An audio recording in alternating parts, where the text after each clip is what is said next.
Robyn, welcome to Women Finding Clarity. Thank you so much. I'm happy to be here. I'm so glad we can finally make this work. I feel like I've kind of had my eye on you for a long time and yep, she's going to be a guest at some point. So finally the stars have aligned. So happy to have you here.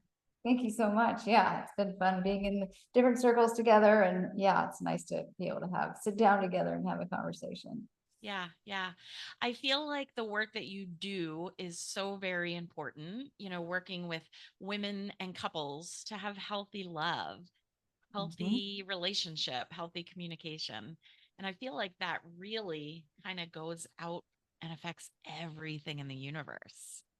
I totally agree. In fact, I talk about it similarly where I see your relationship at home, whether it's only with yourself or with your beloved or child, uh, are like the foundation. Your relationships are the foundation for, a healthy life because it's like our bedrock. It's like our home base, right? And if we're not happy at home, if we're not getting our needs met for all the things that humans need, not just food and shelter, but emotional needs, needs for certain types of nurturing and care, then we're feeling, kind of disconnected from ourselves. We're not feeling as functional in the world. It really can bleed out into how effective women are at work and the ability to think clearly, your ability to follow through. There's so much that can be affected. Your other relationships, your health, um, your ability to just focus your mind. So yeah, mental and Yeah. physical health and financial health are definitely affected, and I've seen it in my clients Yeah. by how how functional you are at home and how happy you are at home. Yeah. So I resonate so deeply with this because my husband and we went through a really hard time. Um, I mean, now it's been, I don't know, 6 years ago or something, 7 years ago. And we did make it out and are stronger than ever, right? Yay, clapping to that. But it was hard. And when you talk about how it affects everything in your life, it does. Because what I found is that when we really started having problems, my universe shrunk way down and it was all I could focus on. It was all I could think about. Yeah, I have had similar experiences in my breakup before the marriage I'm in now. And, just where like I wasn't sleeping, I wasn't eating well. That's all I wanted to talk about.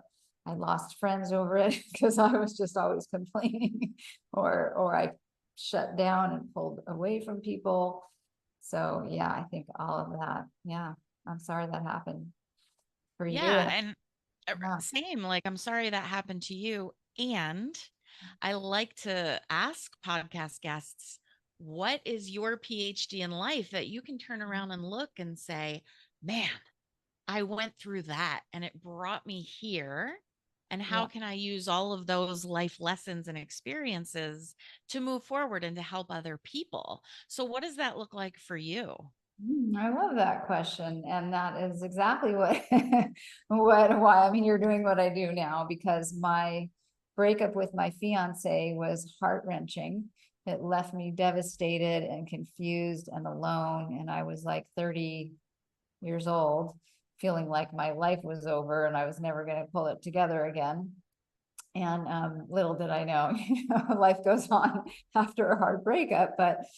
Um, yeah, I was just really lost and felt broken, and it's because of all the work I put in to heal myself and to really get under the surface of like, why did that happen? How can I do better next time? Really looking at my mind. I went deep into meditation practices and many retreats and trainings, and I was already teaching yoga, but that deeper work of meditation was really powerful for me. And then I went deep into studies of communication and healthy communication practices. And then I became a relationship coach and really started to unpack so many dysfunctional habits that I was living with, and that were certainly contributing to the problems I had in my relationship.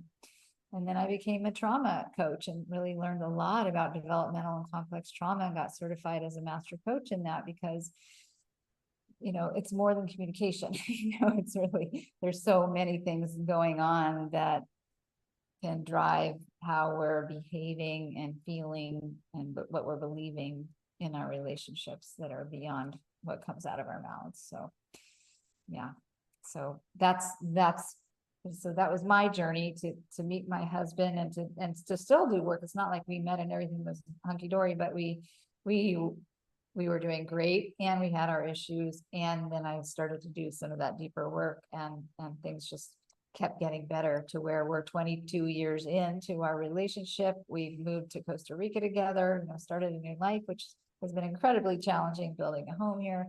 And we're just better than ever. So not that we don't have our bumps, but we have the tools and we have the dedication and all this that has gone into being where we are today. It's not just luck. So yeah, It's not just luck. And I love that you said we still have our bumps because that's the reality of life. Nothing is perfect. And we are still going to have those bumps. But there's a big difference between a bump and a sinkhole. yeah. Well said. Yeah, one of those bumps in the road. Yeah, and it's so true because sometimes people, and I think maybe women more, might be very idealistic and think, I'm going to meet Prince Charming and he's going to sweep me off my feet and everything is going to be perfect and we're never going to argue and we're going to get along 100% of the time. It's like, it's a beautiful dream, but it's not usually a reality. And, we're all complex beings. So it's just good to be able to hold the complexity of like, we don't always agree and we don't always want the same thing. And we have friction sometimes and, but we're bigger than that. And we know how to get through that. And we also know how to be okay with it too. Be okay with not agreeing or not seeing things the same way. And that's not easy, but it's mature. It's being an adult, like really facing reality that, yeah, we're not all the same. We're not all perfect. So, Yeah. And in that, we're not all the same and we're not all perfect and we are going to see things differently. What do you feel like is maybe one of the biggest tools that you talk about in terms of seeing someone else's perspective or, trying to get them to see your perspective because that can be difficult? yes. Okay, here it is. The thing that comes to mind is an open, it's like being open-minded, right? It's like we meet, I'm in Costa Rica, it's a different culture. There's people from all over the world here that I came from a pretty homogenous, like white, liberal place. And now it's just like all over the map. And so that traveler's mind that you might have, if you're a traveler listening, like when you go and you're like, oh, curious, and like, what do you think? What's your perspective? How do you live? That's interesting. Like we can do that with our partner too. We can be open to their perspective, curious, be in a space of wonder. And also a huge one around that is taking out that need to be right. Yeah. Note Yeah. to self, because we're all stuck in that at times or a lot of the time. And I know I have been, and that's where we get into conflict. If you have this, dedication to commitment to being right, then you're probably not going to have much harmony because you can't, that's not an open and receptive position to be in. It's very kind of closed off. So the more you can release your need to be right and need to know the answers and have the sort of right view or whatever it is and be open and receptive, you're much more likely to get along and find a way through. Yeah. Do you feel like in your practice and with your couples coming in, what are you seeing maybe not as trends? I don't want to say trends, but what are some constants that you see? What are the biggest struggles that you're finding that couples are having? Yeah, thanks for that question. Well, this one that we're talking about now, for sure. And then there's like different styles, different, and I would say based on, if anyone knows attachment theory and attachment styles, this is now rooted in your earliest years of life, like first 6 months to 2 years of how your mother especially bonded with you, and whether she did that well, consciously or absent-mindedly, or was neglectful or abusive or whatever. So that's going to affect a lot how we show up now in our adult relationships at home and at work. And so when people have different attachment styles, there's a common pairing that happens. As an example, the anxious attachment and the avoidant. So an anxiously attached person is that person who's like, you already know, is like, I'm totally like, oh my God, this is my husband and I. yeah, it's Carry super on. Sorry. super common. So anxious person's like, why don't you text me? Where are you? I need to hear from you. Are you going to leave me again? Just that fear of like, they're needing consistency. They don't feel secure in the relationship. They aren't able as much to relax. And that's probably because of that early bonding time, that there's like this anxiety. And then the avoidant person probably had a worse bonding experience, honestly, but their way of coping was to shut down. And so they still do that. When you want something from them, they're more likely to pull away because they don't want to be needed, and they need to be like this, independent sphere of, like, I got this, I don't need anybody type of thing. And they cope by pulling away and withdrawing, or pushing you away. And then it's exactly the most painful thing for the anxious person. So then both people need to learn how to meet somewhere in the middle, right? The anxious person needs to find a sense of inner security more, and kind of inner peace, and understanding, and not taking everything so personally. And so like dramatically, like what's the word? Catastrophically.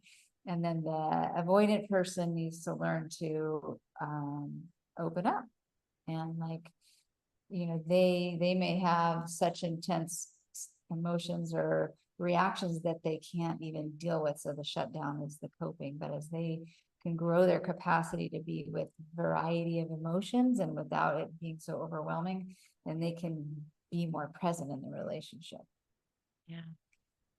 So that was Wow. a lot of That when you were describing that, I'm like, holy moly. Yeah. And those were our biggest rubs. Well, those were some of our biggest problems where I would be an over communicator and an over, well, tell me how you're feeling. What are you thinking right now? When are you going to be home? What time did you leave? Da, da, da, right? All the things.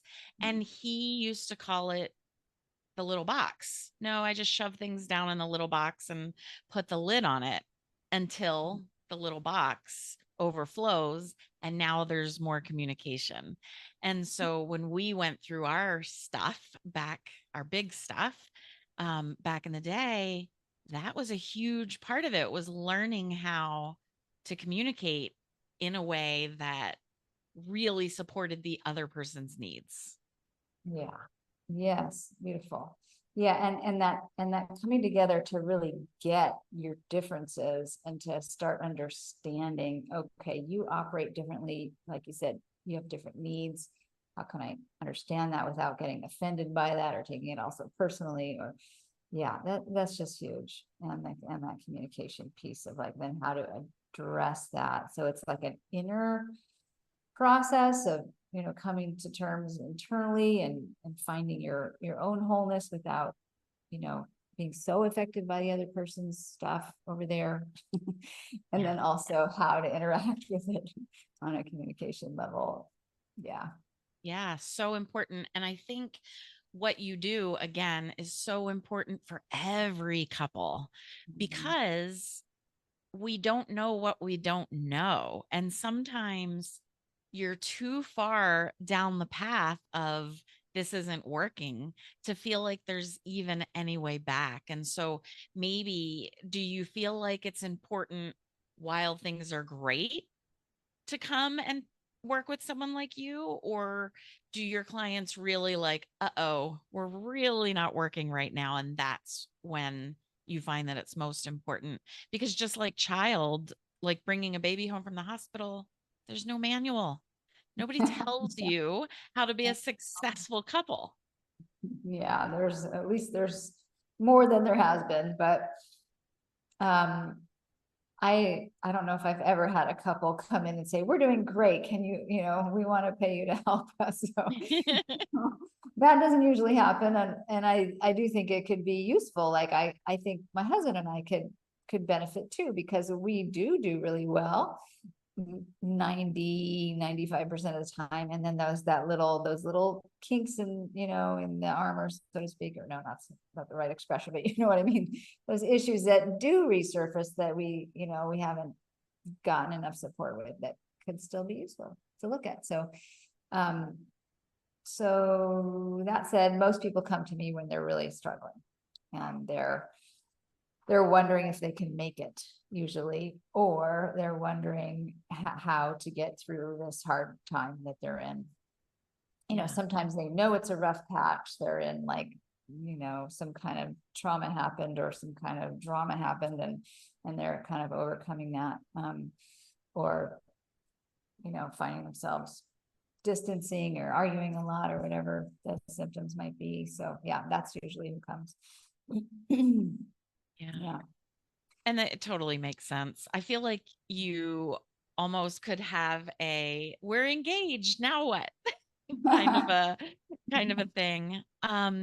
So as we're talking about communication and really, how that supports relationship, do you have any tips or tricks that you can offer? Like, oh, I always tell my clients these things. Right. Love it. So we talked about one, which is a really important one, like letting go of that need to be right. And so let's just put that in the mix here, and that we can put into the category of humility. So when we're humble, it's the same thing as knowing we're not right necessarily. We may have a strong opinion, but it doesn't mean we're right. So that's really helpful to bring into any relationship, again, whether it's at home or at work. And another one that I worked with many people on, and it seems super basic. It is basic, it's foundational, is eye contact. And we have that pretty good right now, even though the camera's up here and your eyes are down here. We do our best on Zoom here. But many people are talking, when you're in a room with somebody, it's actually easier in a way to not look at them, because there's so many distractions. You've got your phone. Yeah, I'm listening. Yep, got you. We're scrolling and trying to have a conversation at the same time, or watching a television, or talking to the dog, or whatever else could be happening. And so that may be all well and good for sort of a superficial conversation, like don't forget the broccoli, or like I'll be home at 6, but not so great when you really want to be heard and like really have your heart held.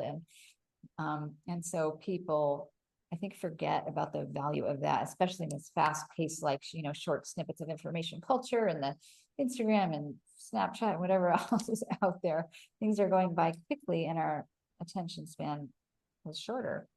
So that there's such a value into just being with, making eye contact, what you and I are doing now, this nodding, it's like, I'm with you, I'm following you. And it's such a gift to the receiver who's speaking, to get, okay, you're with me. Like there's a relaxation that happens when I know you're with me, you're following the head tilt, the nodding, the reactions, that happen. It's soothing and it's connecting.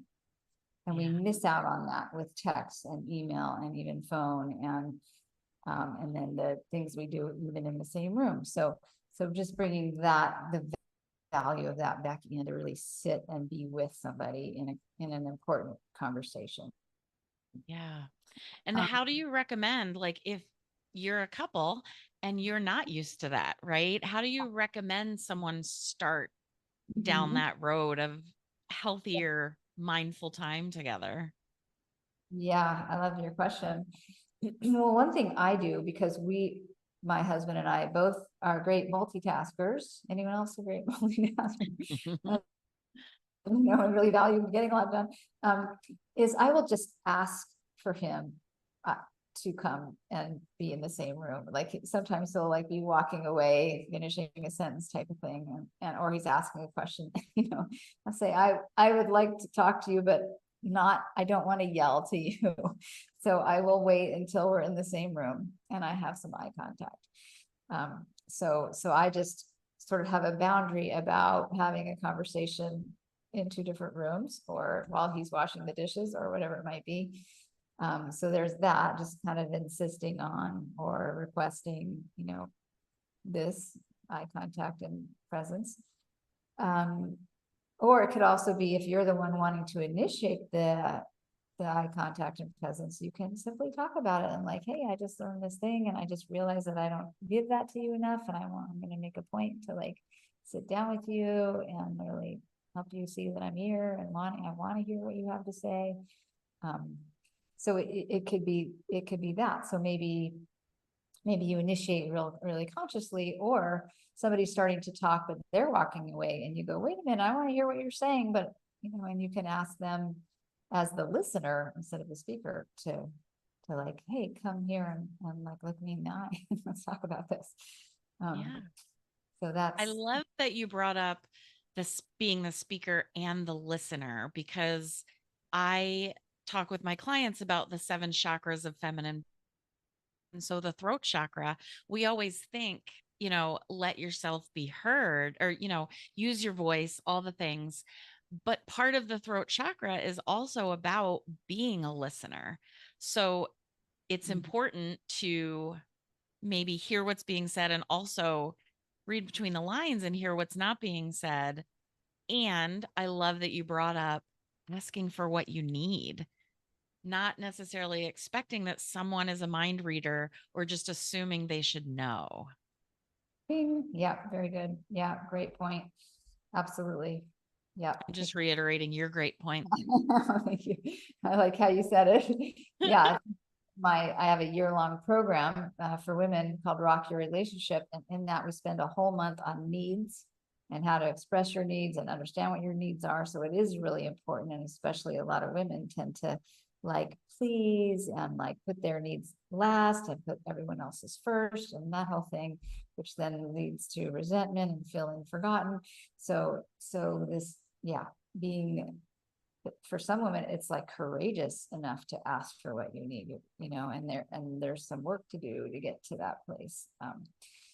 But yeah, you can start with something simple like, hey, can we just sit down together and talk instead of walking around while talking? Yeah. Yeah. It seems so simple and it seems so basic, but sometimes when you've let yourselves get so far down the path of unhealthiness or unhappiness, even simply asking for that can be so difficult. Yeah. I'm speaking from experience. Okay. Yeah. Thank you. Appreciate your openness here. Yeah. And I know you're not alone in that. Yep. It's true. And everything you said, that people get into habits of distancing, disconnecting, feeling so like, you don't get me, you don't know me, you don't like me, all those things that can happen, and getting more and more distant and then not knowing how to get back. So this expressing yourself, expressing what you want, asking for that is huge. And then having the courage to, to ask for it and know that you're worth it. Okay. And I can say that, and you can say, yeah, but a lot of women don't feel worth it. That's an issue I work on with people a lot. Yeah. Not feeling worthy, not deserving, whatever it might be around this healthy love. So there is often some deeper work to do there that, beyond communication, but it's, but yeah, let's bookmark that and come Yeah. back to a communication tip that aligns with what we're talking about. So we're talking about kind of expressing your needs, talking about the speaker and the listener. So this is right in there, and it's getting consent. So say you want to have an important conversation, like we got to talk about the bills or our kids' school or whatever it is. And your husband comes home and he's had a long day at work, kind of classic situation. Maybe you work from home and you're like, hey, honey, we got to talk.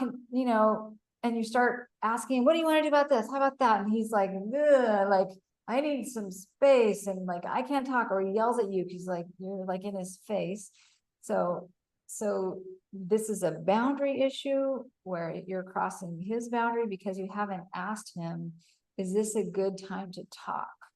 Like, I want to have this conversation. When can we have it?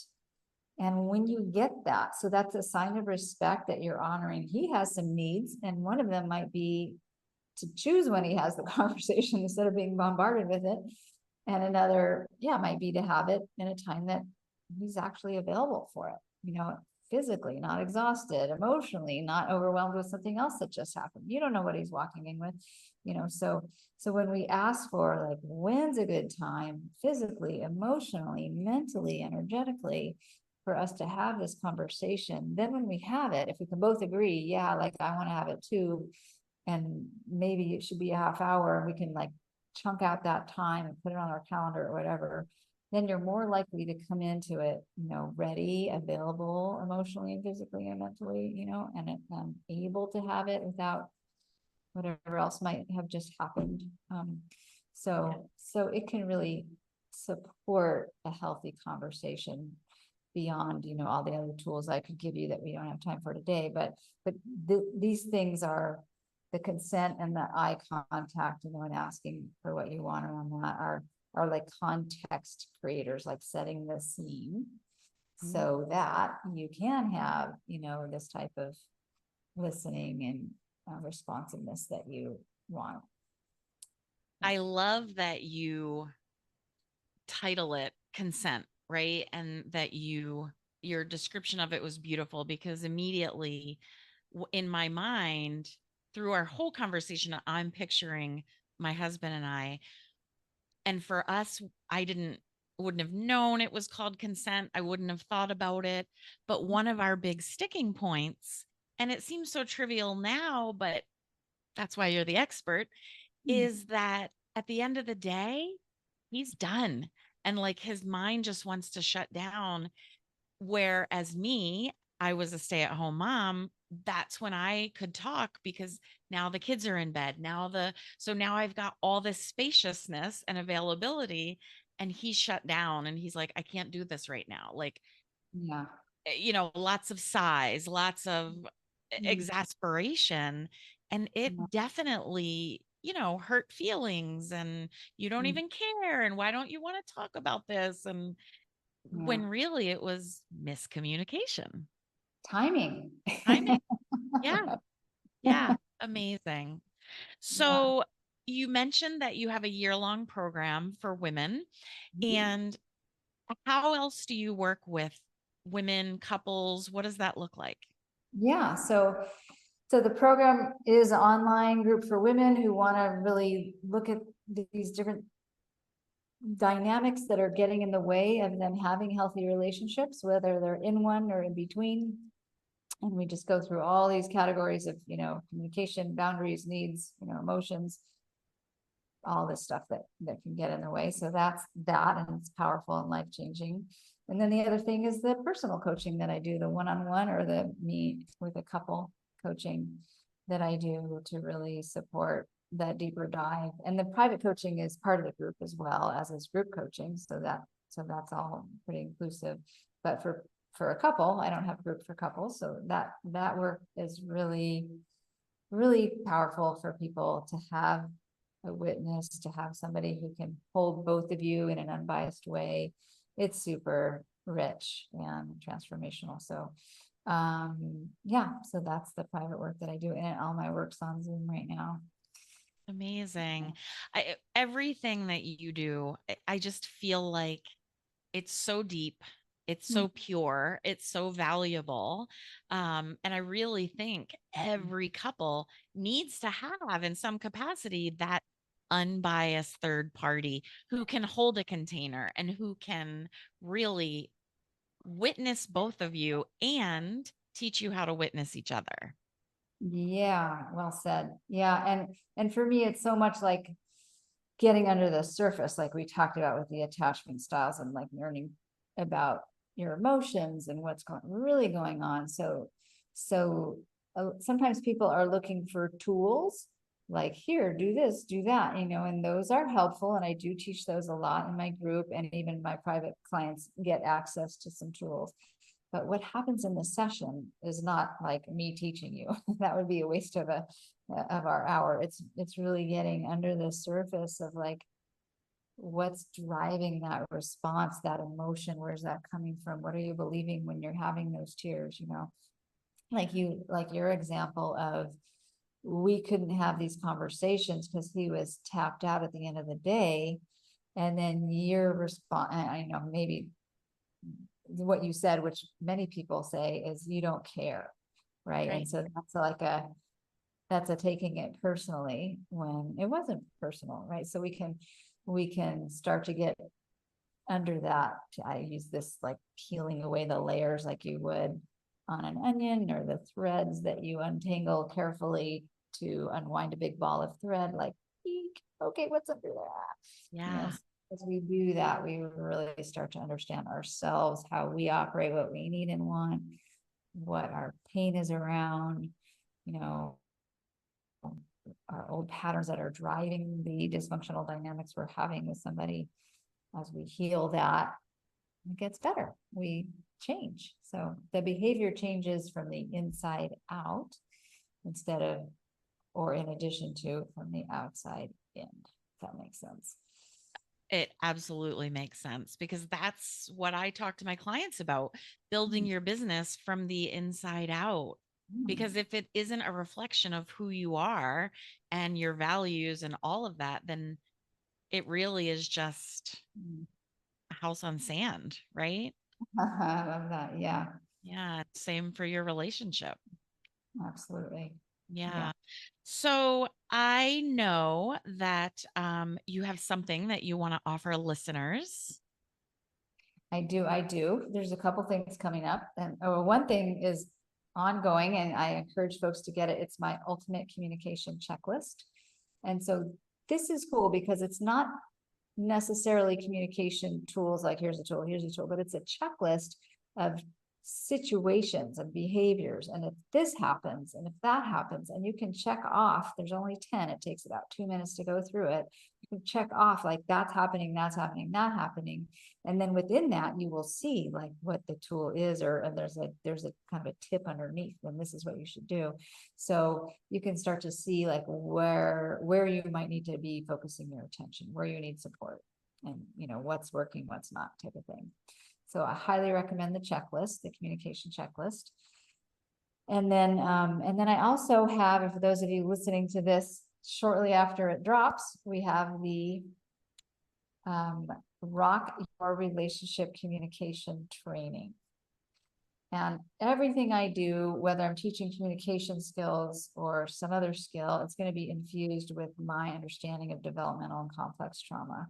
So in that training, even though it's just about an hour a day for 4 days, you're going to get a lot of understanding about what we've been talking about today, different patterns that you might see yourself in, along with this a solid communication skill that you can practice and actually see change in your life within the day or 2 or 3 that you're learning these things. So people get a lot of transformation even in the training, finally feeling heard and understood, knowing how to make a request without someone blowing up at you or judging you. So lots can happen in that. So highly recommend both of those. That can be absolutely life changing. One little shift can make such a big difference. It's not the end all to be all. There's still more work to do, but gosh, that one little shift can just let you have the space to take a breath. Oh, exactly what I was thinking right before you said it. Yeah. And I felt myself, yeah, when we just get heard, we get understood, we get a like a rapport. It's like, we can breathe more and relax more. Yeah. So helpful. Amazing. So I've got a link to your checklist and a link to your event in show notes. So anyone who's interested can easy click and go. Okay. Robyn, I'm so happy we made this happen. Thank you so much for being here and sharing all your expertise. I truly love your energy, and I think that what you're doing is helping to heal the world one woman, one couple at a time. Thank you so much, Pascal. I'm honored to be here and loved our conversation. It was fun and engaging, and I appreciate your share. And yeah, thanks so much for having me on the show.